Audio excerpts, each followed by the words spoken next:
ஒரு சிறிய கிராமத்தில் கருப்பையா என்ற ஒரு கஞ்சன் வாழ்ந்து வந்தான். அவன் எப்போதும் பணத்தையும் உணவையும் சேமிப்பதிலேயே கவனம் வைத்தவன். யாருக்கும் உதவ மாட்டான். தானே சாப்பிடும்போதும் குறைத்து சாப்பிடியான். ஒரு நாள் மாலை அவன் வீட்டின் முன் திடீரென ஒரு பிரகாசமான தேவதை தோன்றியது. கருப்பையா அதிர்ச்சியடைந்தான். தேவதை அவனுக்கு ஒரு மந்திரப் பையை கொடுத்து, இதில் கை வைத்தால் ஒவ்வொரு முறையும் ஒரு லட்டு கிடைக்கும். ஆனால் அதை சாப்பிடும் முன் இன்னொரு லட்டுக்கு ஆசைப்பட்டால் நீ எடுத்த லட்டு கல்லாக மாறிவிடும் என்று எச்சரித்தது. கருப்பையா உள்ளுக்குள் சிரித்தான். இது என்ன பெரிய விஷயம் என்று நினைத்தான். உடனே அவன் பையில் கை வைத்தான். ஒரு லட்டு வந்தது. பின்னர் இன்னொன்று.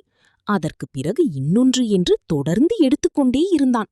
சில நேரத்தில் 10, 100 என லட்டுக்கள் குவிந்து கிடந்தன. ஆனால் அவன் ஒன்றையும் சாப்பிடவில்லை.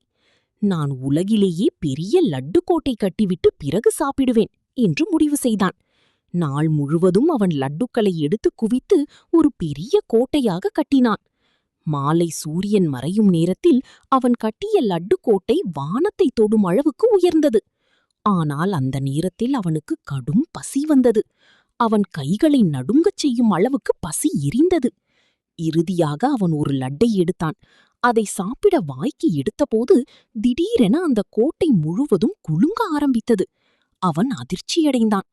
அடுத்த நொடியில் அவன் கட்டியிருந்த அனைத்து லட்டுக்களும் மெதுவாக கல்லாக மாற ஆரம்பித்தன. சில வினாடிகளில் அந்த இனிய லட்டுக்கள் எல்லாம் பாரமான பாறைகளாக மாறிவிட்டன.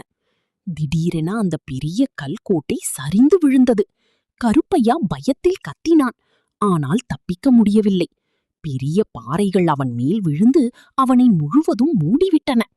பசியோடு பயத்தோடு கல்லுக்குள் சிக்கிய அவன் தனது பேராசைக்காக தண்டனை அனுபவித்தான்.